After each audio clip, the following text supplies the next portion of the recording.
The night was cold and my heart raced. I still remember the moment he opened that door. The man everyone said was useless, poor and destined to fail, stood before me in a house filled with gold and treasures. And beside him, smiling brighter than the morning sun, was his wife, Ao. You wouldn't believe the story if I told you, but it happened, and I was there to witness it all. You see, the most incredible part wasn't the gold or the house. It was the way Ao never wavered, not for 1 second, in her love for Bola, the man no one thought would ever amount to anything. Bola was the poorest man in our village, Olani. His clothes were always dirty and torn, and his shoes were so worn out that you could see his bare feet through the holes. Bola wasn't lazy. He worked harder than most men, but the land refused to yield to him. No matter how many hours he spent in the fields, nothing grew. Villagers said he was cursed. Even when he worked odd jobs for others, they paid him barely enough to survive. To satisfy his hunger, Bola would wander deep into the forest, searching for wild berries and fruits to eat. His life was a cycle of struggle, but he always smiled, was always kind, and never complained. The village women would gossip behind his back, calling him names. No woman would ever marry a man like Bola, they whispered. In our village, a man without a wife was considered half a man. The young women giggled as he passed by, mocking his tattered appearance. He had no one to stand by him.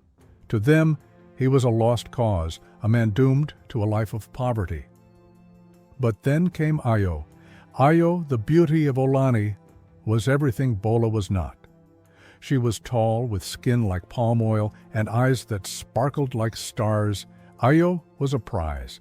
She came from a good family, and she could have married any man she wanted. Ao had many suitors, men who owned large farms, men who had cows and goats to offer as bride price. But Ao turned them all away. Her decision puzzled everyone. One day, out of the blue, Ao announced that she was going to marry Bola. The entire village was in shock. Her family was furious. They couldn't believe their daughter, their jewel, would throw her life away on a man who couldn't even afford to buy a proper meal. "Are you mad, Ao?" her mother shouted. "Bola is nothing. He has nothing. How will you survive?" The pressure on Ao was massive. Her brothers refused to speak to her, and her parents pleaded with her to reconsider. Late at night, Ao would lie awake, the weight of their disappointment pressing down on her chest. She loved Bola, but doubt crept in like a shadow she couldn't shake. Could love truly be enough? Could she live with nothing but faith in a man the world saw as worthless? Yet, despite her doubts, she always came back to one truth. Bola had a heart of gold. And even though her hands trembled, Ao stood firm in her decision. "He may have nothing now," she told her mother one last time, "but he is hard-working, and I believe in him. His heart is enough for me." The villagers called her a fool. They said love wouldn't fill her belly, but Ao held her ground. She defied her family's wishes and the scorn of the entire village to marry Bola. Their wedding was small and quiet, held in the chief's backyard. Few people attended. Most of the villagers didn't want to be associated with such a foolish union. But I was there, and as I watched them perform the traditional marriage rites, I couldn't understand how Ao could love someone who had nothing to offer her. But then I saw the way she looked at him, with a love so deep it silenced every doubt. It was clear she didn't care about his ragged clothes or the fact that they had no good house of their own. Her love for him was pure, and for some reason, that scared me. How could she love a man like Bola when there were so many other better choices? The couple's first months of marriage were tough, just as everyone had predicted. They lived in a tiny crumbling hut on the outskirts of the village. When it rained, the roof leaked and the dirt floor became mud. They often went to bed hungry, clutching each other for warmth. The village women whispered, "See what love gets you, hunger and cold." They made up all sorts of rumors against them. They laughed at them, saying that Ao had made the biggest mistake of her life. "Look at her now," they would say. "She thought love could fill her belly, but she's as hungry as her poor husband. Even I wondered how long she would last. Surely no one could live like that for long. I thought that maybe one day she would leave him, return to her parents, and find a man who could give her the life she deserved. But Ao stayed. Through every hardship, every hungry night, every insult from the villagers, she stayed by Bola's side. She would wake up early every morning, go to the farm, and work alongside her husband. Her hands, once soft and smooth, became rough from the hard labor, but she never once regretted her decision. But the nights were the hardest. As she lay on the hard ground, her stomach rumbling, her mind would wander. Was she wrong? What if this was her life forever? Poor, ridiculed, and forgotten. Bola, too, struggled with his own demons. He would return from the fields, dirt clinging to his clothes, and see Ao's tired face.